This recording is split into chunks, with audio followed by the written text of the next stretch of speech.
Mr. Jennison co-founded the annual Global Accessibility Awareness Day, GAAD, and we are so happy that this hackathon or this month marks it. So Jennison, the floor is yours, and feel free to begin. Well, good evening, everyone in Beirut and from wherever you are connecting from for this amazing event. When I got an email from Maha and she asked me to come and speak, of course I said to her, who can say hello, who could say no to Maha? I still have very warm memories of visiting AUB and Beirut 2 years ago now. It was in April of 2019, and I look forward to coming back for a visit soon.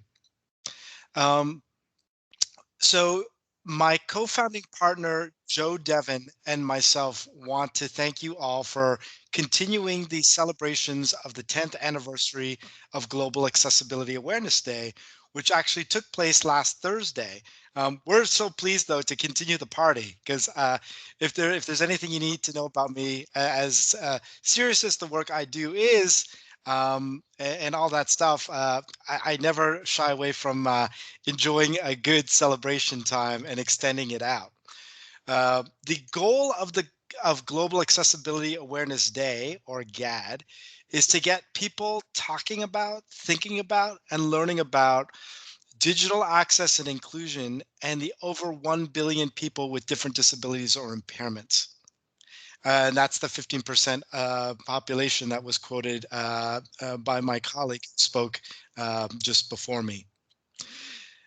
We cannot believe, Joe, Devon, and I cannot believe that what started as a blog post back in 2011 when Joe had declared, he was a back-end developer at the time in Los Angeles, his father was having trouble with online banking. His father had just, people, fathers getting older, people are losing their sight and their hearing. They don't consider themselves having a disability. They just consider themselves as getting old. But what was frustrating to Joe was that his father could not access the online banking, which all of us take for granted and took for granted back in 2011. So he wrote a blog post and he demanded that there be a day for developers, particularly, to learn about accessibility, to learn about how to use a screen reader and all of that kind of stuff. And just by coincidence, I happened to be back in Toronto at home on a Saturday night. I know Maha would be surprised to hear that I was at home on a Saturday night, but there it was. I was home and I was trolling the Twitter sphere, and I came upon an automated tweet that came on that said Joe had published this post. Anyway, long story short, we got in touch, and in our first year in 2012, we just called and emailed a bunch of our friends who we knew in different places to run events to coincide with Global Accessibility Awareness Day. And honestly, neither of us thought back then that it might work for that 1 year, but that was it. But here we are, 10 years later. I just returned from Las Vegas on Friday, where I was to celebrate not only the 10th anniversary of Global Accessibility Awareness Day. Now I'm going to stand for a second. In the event that there's someone who is visually impaired on here listening to me, if I could ask someone who would be brave enough to type in the chat a description of this T-shirt that I'm wearing. I'm hoping I'm well positioned that you can all see it. But this was a 10th anniversary T-shirt for Global Accessibility Awareness Day, and there may well be some T-shirts headed to Beirut in the not too distant future, or wherever else the winner of the hackathon is taking place. I'm going to sit down now. But if someone could write an alternative text description in the chat of the T-shirt, just describing what it looks like. That way, if anyone is vision impaired or completely blind, they will also benefit from knowing what the shirt looks like. So I'll stand here for one more second. I'm assuming someone's typing in the chat. My screen reader is turned off. Okay, I'm going to sit down. Okay, the other thing that we launched on Thursday, on May 20th, the 10th anniversary of GAD, is that Joe Devon and I launched the GAD Foundation. And essentially, the foundation is going to take the energy of the day of Global Accessibility Awareness Day and bring it to a full, like a full year thing. So Global Accessibility Awareness Day is not going anywhere. It will always be on the third Thursday of May.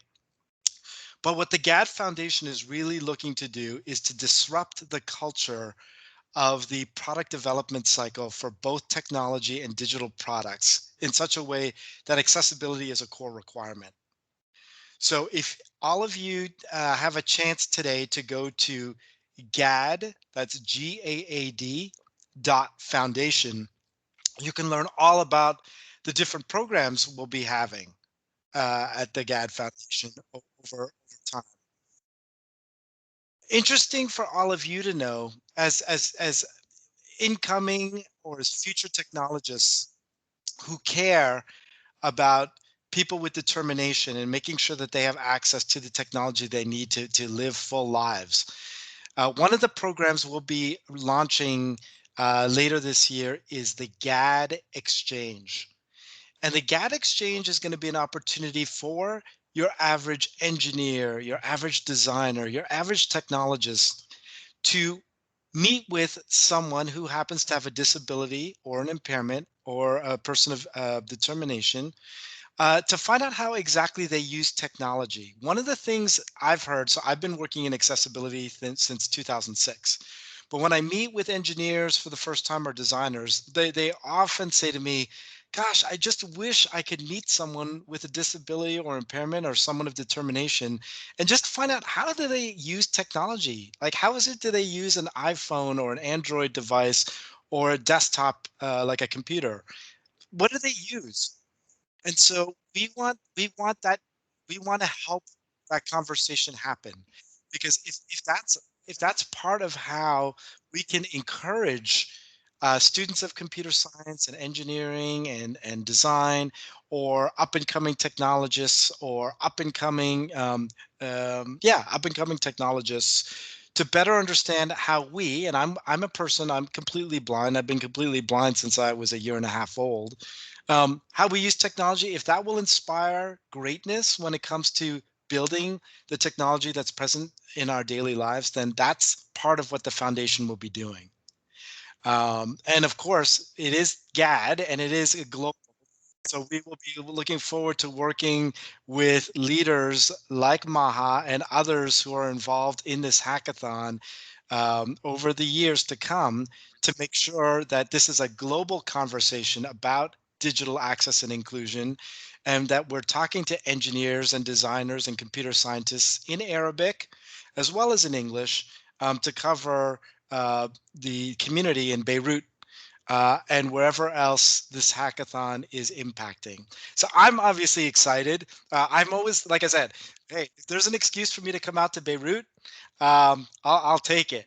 So I'm looking forward to coming to Beirut to talk about the foundation and to find people who are influencers in technology and and to get them to be talking about accessibility because everyone here who's listening to my voice right now, you're already converted. You're already convinced that technology can play a role to better the lives of people of determination. We need to reach outside of this virtual space to everyone else, to all the other technologists in Lebanon who are building all kinds of things. And we need to make sure that they understand that they have a role to play and making sure that accessibility is a first class citizen. It's not only just privacy and security. Accessibility has to be a first class citizen if the entire world is going to be able to take advantage of what's out there. So I want to wish everyone an amazing hackathon. I'm going to be following events and staying close to the organizers to find out what's happening. If I'm asked to come back to celebrate the winner, I will absolutely be there. So Maha and others, just send me a note. If any of you just want to talk about how I use technology as someone who's completely blind, or if you want to know what are people doing here in the Silicon Valley, I should mention that I am head of accessibility engineering evangelism at LinkedIn. So I'm reaching all of you now from Sunnyvale, California.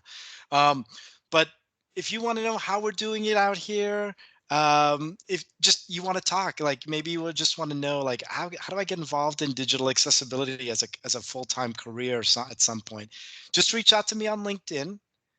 You can find me there, Jennison Assenssion, and my name is written down somewhere. You can find it, and you can also find me on Twitter at Jennison. So that's Jennison. And again, if I can encourage you all to check out the GAD Foundation, which is GAAD dot foundation. So I wish all of you, again, great luck and success with the hackathon. Um, it's so important the work you folks are doing. But more importantly than that, I demand that all of you take from this experience that you're going to have into your first or your next job in technology. And the first question you are all going to be asking your project manager or your product manager or your engineering manager or your design manager is, what about accessibility? Where is that in the plan? How are we going to make sure that people with determination or disability or impairment can use whatever it is we're building? If I can get all of you to do that, you'll make me the happiest guy around. So thank you very much. Have an amazing evening. I'm just going to hang back here and listen in. And that's it. So I'll turn things over to whoever else is next. Thank you so much.